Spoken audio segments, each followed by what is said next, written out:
Entre l'estuaire de la Loire et celui de la Vilaine, le parc naturel régional de Brière abrite près de 20 000 hectares de marais sur un territoire de 50 000 hectares.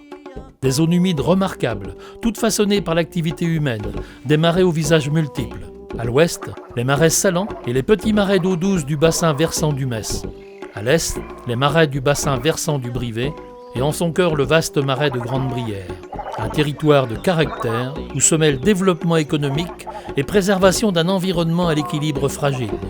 Mais au fait, qu'est-ce que c'est un PNR ?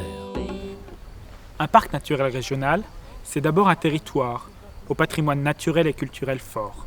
C'est aussi un projet porté par les collectivités et leurs partenaires. Un projet dont l'objectif est de développer et de préserver ce territoire dans un esprit de développement durable. Ce projet est co-signé dans une charte qui s'intéresse aussi bien aux questions de protection de la nature qu'au développement économique ou de qualité de vie de ses habitants. Celle du parc naturel régional de Brière, la nôtre, la vôtre, vient justement d'être révisée. Un nouveau projet de territoire a été défini pour les 12 prochaines années. C'est une obligation légale, mais c'est également une nécessité, car notre territoire évolue. Et les actions menées par le parc, depuis sa création en 1970, y sont aussi un peu pour quelque chose. L'action du parc en faveur de la biodiversité a contribué à améliorer la connaissance des espaces et des espèces et à mieux adapter les missions qu'il mène avec ses partenaires. Cependant, la gestion des espaces naturels et des paysages n'est pas chose facile et n'a pas empêché l'évolution naturelle des marais, le développement des espèces invasives et les changements climatiques, et cela à une échelle mondiale. Outre les chaumières briéronnes qui sont conservées, les produits du marais, comme le noir et la viande bovine, sont valorisés. La société évolue, écotourisme, déplacement doux, alimentation de proximité, valorisation énergétique des ressources locales. Le développement durable est en marche, les initiatives locales doivent être encouragées et soutenues.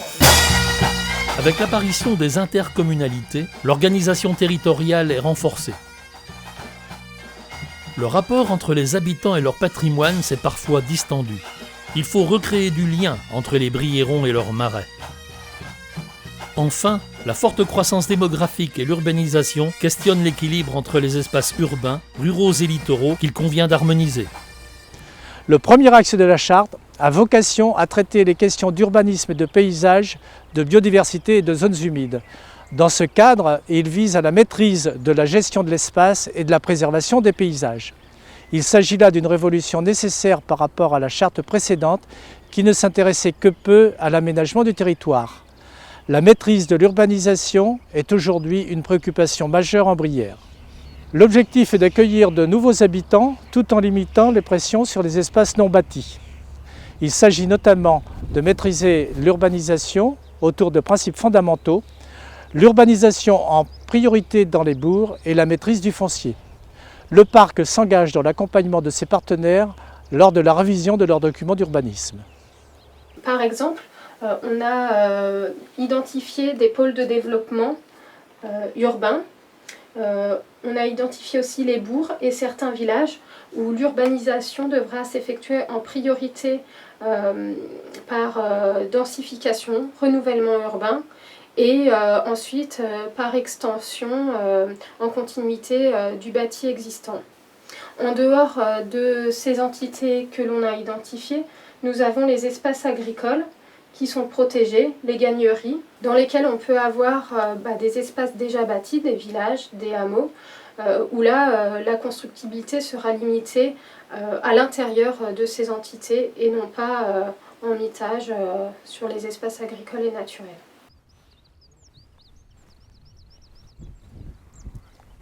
Nos paysages, qu'ils soient constitués de marais salés, de marais d'eau douce, de mares ou de prairies inondables, constituent des lieux d'accueil pour une multitude d'oiseaux. C'est bien l'étendue, la richesse et la diversité de ces zones humides qui sont à l'origine du classement de la Brière en parc naturel régional. Le parc doit poursuivre sa mission fondamentale de gestion et de maintien de cette biodiversité qui présente un intérêt local majeur au travers le programme européen Natura 2000.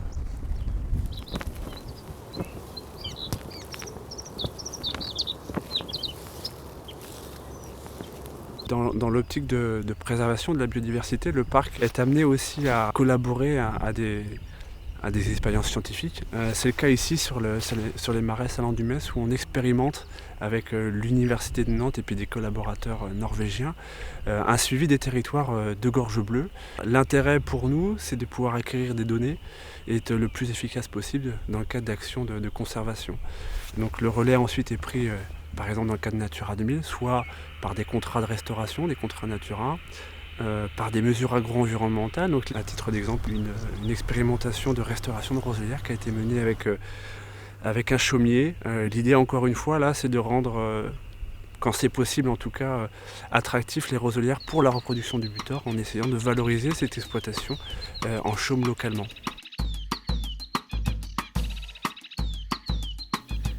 Le parc cherche à optimiser la conservation de la biodiversité sur les espaces protégés existants, plutôt que de chercher à étendre ces espaces protégés. Avec la région des Pays de la Loire et puis donc le syndicat mixte du parc, l'objectif global, ce serait de faire de ces sites des sites de référence à l'échelle locale et à l'échelle régionale. Voilà, on rentre dans la réserve Pierre Constant, qui est en fait un des 3 sites de ce qu'on appelle la réserve éclatée de la région, à vocation, à vocation de pédagogie de l'environnement, avec 2 autres sites qui sont, eux, gérés par la commission syndicale de Grande-Brière, qui sont plutôt des réserves non visitables et dédiées au maintien de la biodiversité. On entend pot-pot, on vient d'entendre juste un canard, là, c'est un mâle de canard souché. Derrière le rideau d'arbustes qui est là-bas, eh bien on devine, non seulement on devine, mais on surplombe l'ensemble du marais indivis, donc propriété des habitants des communes briéronnes sur une totalité exacte de 6 953 hectares.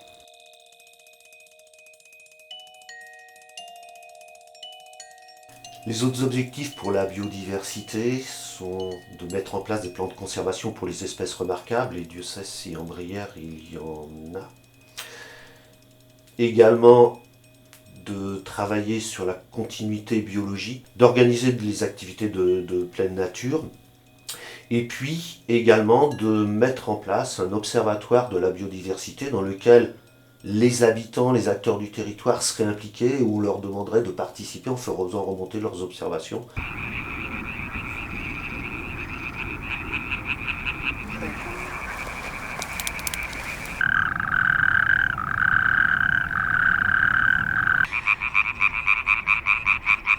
Donc là on est sur une mare qui est intéressante puisqu'elle accueille de nombreuses espèces d'amphibiens, des rainettes vertes, des crapauds calamites, des pélodites ou encore certaines grenouilles vertes.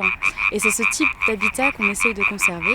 Donc la trame verte et bleue constitue un nouvel enjeu de la charte du parc. Pour retrouver de la fonctionnalité à l'écosystème, on va avoir des mesures qui vont concerner donc les haies, les mares, les fossés, les bandes enherbées, avec des créations de mares, des restaurations, des plantations de haies qui vont pouvoir faire en sorte que les corridors écologiques, donc ces couloirs qui vont permettre aux différentes espèces de pouvoir circuler sur le maillage bocager, va retrouver de la fonctionnalité.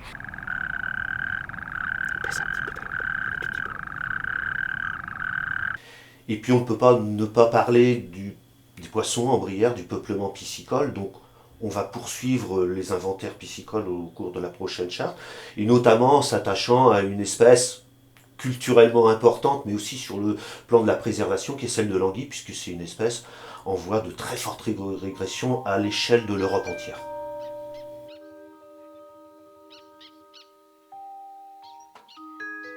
J'ai de la chance parce que je suis allergique au pollen et j'avais pas pensé qu'il y en avait autant dans la Jussie.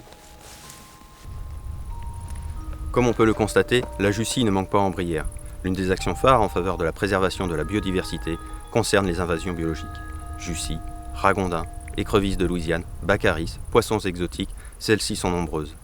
En quelques années, le parc est devenu un territoire de référence nationale pour la gestion et la compréhension des espèces invasives. Il sert de laboratoire et de diffuseur d'idées vers d'autres territoires. Piégeage ou pas piégeage, on a une même tendance d'évolution des captures sur le territoire qui traduit bien l'activité de l'écrevisse. On est sur des engins passifs et donc les captures sont liées à l'activité de déplacement des espèces. L'eau est un bien commun du vivant, un bien limité dont la qualité est menacée.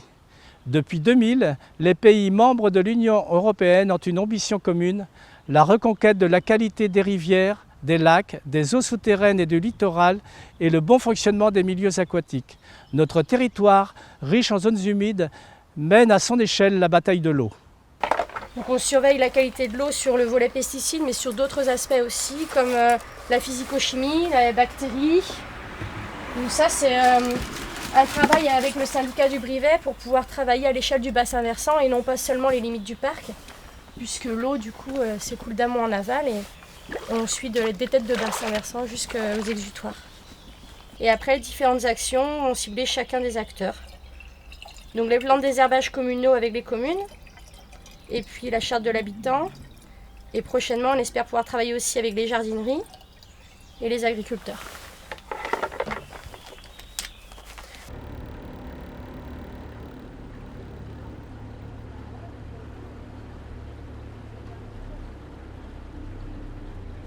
Donc ici, on est en plein dans l'action du prolongement du travail réalisé par la DRAG, qui travaille toute l'année pour désenvaser le marais, dans le cadre de la restauration des milieux aquatiques. Et donc on a ainsi une amélioration de la qualité de vie dans le marais, vie aquatique, mais on a aussi un rôle économique, puisqu'ici on produit un matériau qui va être réutilisé dans les terreaux produits par la société florantaise. On est vraiment sur la base d'un travail entre trois partenaires, le parc, la florantaise privée, et puis la commission syndicale de Grande-Brière-Motière. Un parc naturel régional, c'est un territoire qui s'engage au chevet de l'environnement, bien sûr, mais pas seulement. La charte du parc naturel régional de Brière s'inscrit dans les trois piliers du développement durable que sont l'action sociale, l'économie et l'environnement. Le deuxième axe de la charte, plus tourné vers l'économie, a pour mission de valoriser l'héritage exceptionnel de la Brière et de favoriser un développement économique, innovant et durable. En fait, le territoire du parc est sous l'influence directe de pôles économiques liés principalement au littoral avec la Baule-et-Guérande et au bassin de Saint-Nazaire. Il est également soumis aux influences des industries de l'estuaire. Dans ce contexte, l'enjeu d'une économie locale valorisant les ressources propres du territoire n'apparaissait pas dans les précédentes chartes. Viande bovine marque parc, noir de Brière, chaume. Le parc se positionne donc sur la valorisation des productions locales en lien, comme on l'a vu tout à l'heure, avec la gestion environnementale et la pérennisation d'espaces naturels.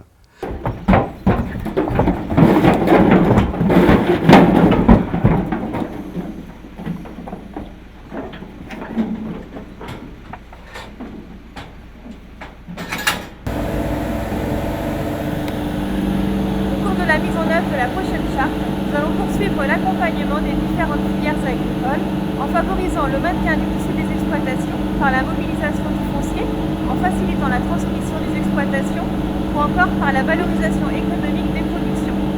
L'accent va également être mis sur les gagneries des îles afin que perdure l'élevage dans ces secteurs. Les partenaires de la charte inciteront les agriculteurs à s'engager dans des démarches de progrès en faveur de l'environnement ou au passage à l'agriculture biologique, pour laquelle la Loire-Atlantique est déjà un département moteur. Il va également falloir maintenir la dynamique de développement des circuits de proximité par des actions d'organisation de filières, nouveaux lieux de marché, augmentation de la vente à la ferme ou auprès de la restauration collective, renforcement du lien producteur-consommateur. Enfin, l'agriculture de marais, qu'elle soit salicole ou d'élevage, continuera à être soutenue, notamment dans la construction et l'accompagnement des mesures agri-environnementales. Le syndicat mixte a fait jusqu'alors porter ses efforts sur le développement d'un tourisme axé sur la découverte des patrimoines. Il va maintenant engager le territoire dans la charte européenne du tourisme durable qui consiste à valoriser les démarches de progrès des prestataires touristiques, hôteliers, restaurateurs, entreprises de loisirs. La stratégie pour la prochaine charte va consister à travailler avec l'ensemble des partenaires du parc sur le rééquilibrage entre l'ouest du territoire, bien identifié par le public, et l'est, moins connu à ce jour. Ce rééquilibrage se traduira notamment par la mise en place d'un pôle fort sur le site de Rozay à Saint-Malo-de-Garsac et par des actions de diffusion des visiteurs vers tout le territoire du parc à partir du village de Quérinet et du site de Rozay.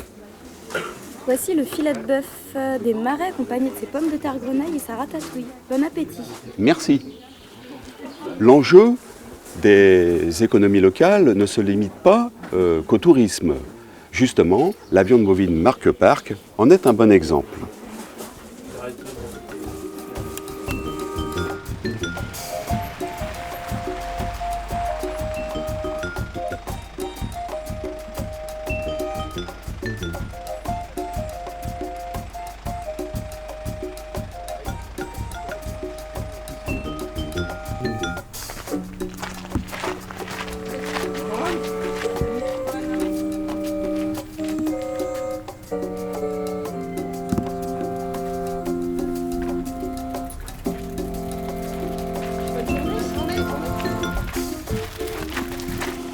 Et comment on s'y prend pour équilibrer le développement du parc ? En mettant l'accent sur les déplacements doux, à pied, à vélo, à cheval. L'objectif est de rester sur les éléments identitaires du territoire. Il s'agira par exemple de développer le circuit Tour de Bruyères, réhabilitation de ce cheminement. Et tu sais, ça devrait vraiment faciliter l'accès au territoire parce que les visiteurs et même les habitants pensent qu'on a un territoire difficile à explorer. Et avec les circuits thématiques que l'on va mettre en place, l'expérience de visite devrait être facilitée. Oui, tout à fait. Mais comment on procède avec les prestataires touristiques ? On va leur proposer des ateliers d'échange avec des sujets comme l'accueil du public, les contenus de visite, l'éco-responsabilité, qui s'adresseront par exemple aux guides de promenade en chaland. Le dernier axe de la charte a pour objectif de développer une culture commune du territoire. Le syndicat mixte du parc est une structure à l'écoute et au service de son territoire. Il fédère les interventions de ses différents partenaires, les communes et leurs groupements, l'État, la région, le département, les associations, voire même les particuliers. Par ailleurs, le parc a acquis un certain nombre de compétences en matière de gestion patrimoniale, d'urbanisme, de développement durable et d'aménagement durable. Il met ses connaissances, son savoir-faire au service de ceux qui ont des projets sur le territoire. L'objectif est de faire émerger une culture commune et de maintenir l'équilibre entre les différents espaces constitutifs du parc naturel régional. Mais tout ceci passe aussi par l'action en faveur de l'animation culturelle et de l'action éducative.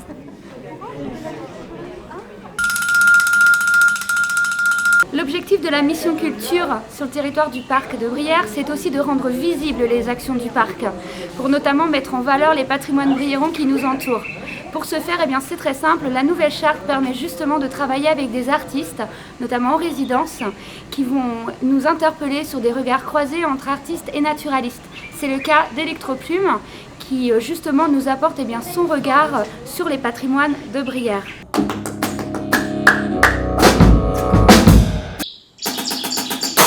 Vous venez d'entendre la spatule blanche et les grès de garzette.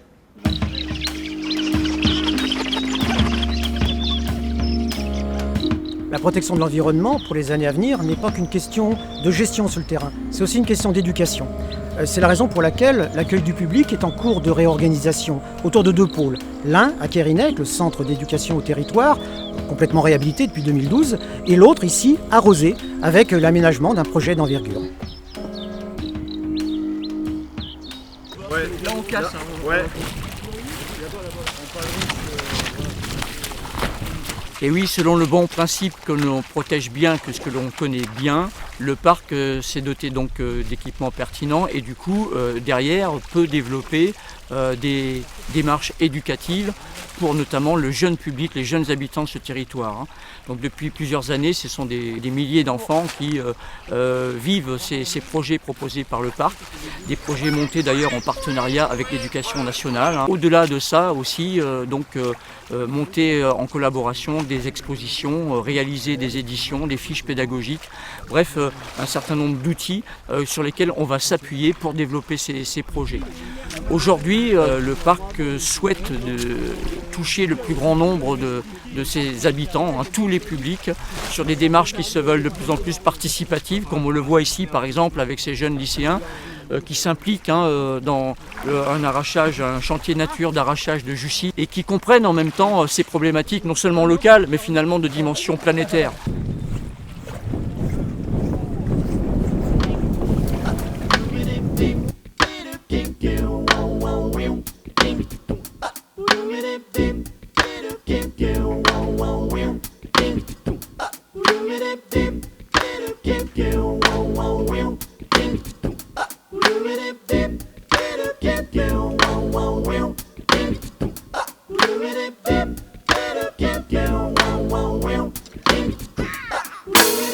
Voilà, c'est ça le parc naturel régional de Bruyères en 2013. Et c'est le projet auquel nous vous proposons d'adhérer pour les 12 années à venir. Habitants, visiteurs, partenaires, nous avons besoin de vous tous pour construire ce projet de territoire, afin de poursuivre la préservation de la qualité de vie, de dynamiser notre territoire et de permettre de mieux vivre ensemble aujourd'hui et demain. Le parc a beaucoup apporté par le passé à la Bruyère. Il est d'autant plus pertinent à l'heure actuelle, face à des enjeux nouveaux, à un contexte environnemental, économique et social qui évolue en permanence. Le parc porte la parole des habitants du territoire. Il travaille avant tout pour eux. Le parc, c'est nous, le parc, c'est vous.